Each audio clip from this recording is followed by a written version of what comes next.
Okay, real quick, I just wanted to go through a quick visual for this lesson for a beginner, and I want you to correct me.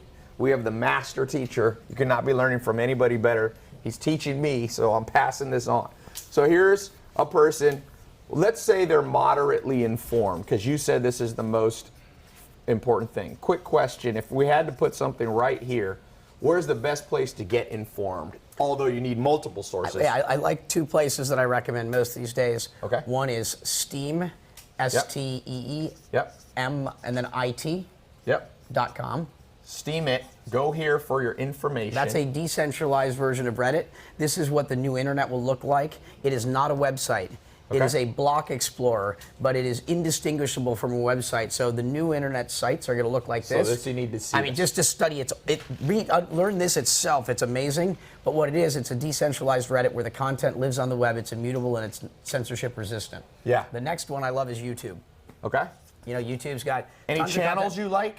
I mean, just go through and listen to people that, you know, and you can always move on to the next one and find people that, you know, that you can resonate with. Yeah. You know, because it's about vibration, and some people are, you know, going to talk to you in a way that you learn better than from others. Yes. And so you'll flip through the stuff. Obviously, it normally has more views than others. Is a good place to start. Yeah. And, you know, if you don't like it, go to the next one. Yeah. But you want to be looking for content that's relatively new.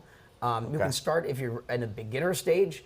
You can do the early, like, evergreen content, like what is a Bitcoin wallet, all that stuff. But when you get to moderate, you want to be using recent content, just like books are generally not good for stuff that is cutting edge and changing this rapidly, because by the time the book is printed, it's out of date. It's too, just like universities today, they're teaching things, you know, that have to get accredited, and by the time you learn it, it's already outdated. It's not useful anymore. Yeah. I mean, it's... Yeah. Okay, so next, they're ready to put in, let's say they say, I'm ready to put in $1,000. You were mentioning this earlier. What's the next step? They're informed. Yeah, so you're going to need to buy it. So you're going to need to find a way of transacting, or an exchange, right? Okay, so you need the exchange. And so you can do... let's name one or two. You can do person-to-person transactions, and there's like an app like Abra, A-B-R-A. You know, this is where you can do like a trade. Someone will like... A-B-R-A. Abra, like Abracadabra. Yep. Amazing company. Okay. You also then can do the online exchanges like Coinbase. Okay.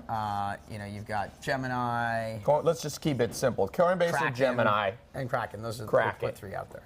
Okay.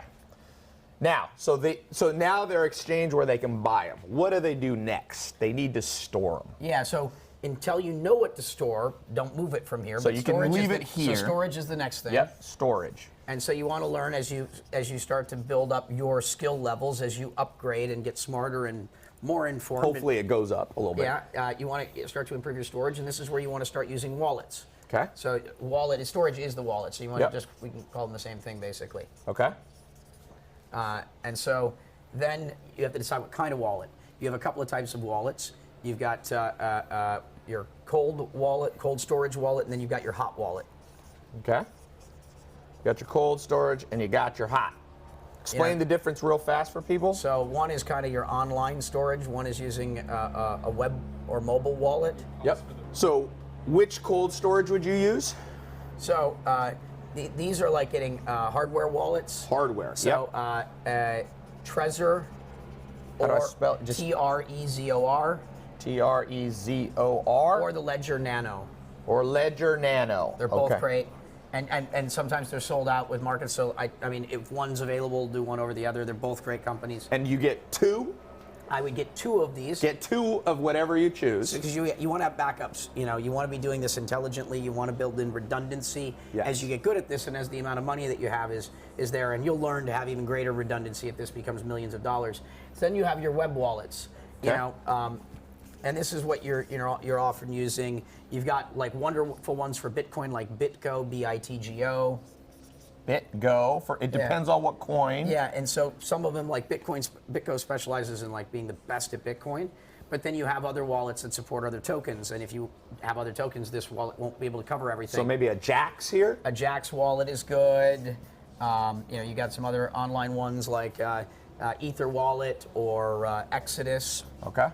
You know, and so you've got a bunch of them to basically look at, and that's how you have your storage. And this is basically it. And with your web wallets, or any of these wallets, sometimes they have a passcode. Yes. I mean, that's a special phrase if you need to recover. Yes. Make sure you store whatever it is that you have, on paper in a safe place. Have it in a safe. Because if you do lose your wallet for some reason, you have to make sure you have your recovery stuff. Make sure you save that. Do not mess that up. And the last thing is, make sure you use two-factor authentication to make sure that all of this is secure. And do not use SMS. Two-factor, and you use Google app. Authenticator or something better. But that's the best place to start. And if you move beyond that, it's because you've learned more. And these should be stored in a safe at your home, or potentially also somewhere else. Yeah, if it becomes big numbers. But by then, you'll be informed enough. You won't need this basic explanation. And the world of it will have likely changed by then, and the players might be different. I mean, that's the beauty of a market that is growing this rapidly. It's changing quickly, and it's very exciting. This is powerful stuff, my man. Thank you so much. I owe you a ton for this. Everybody watching, this is amazing. So we'll go through this. We'll put links below so you got everything. You got it from the best.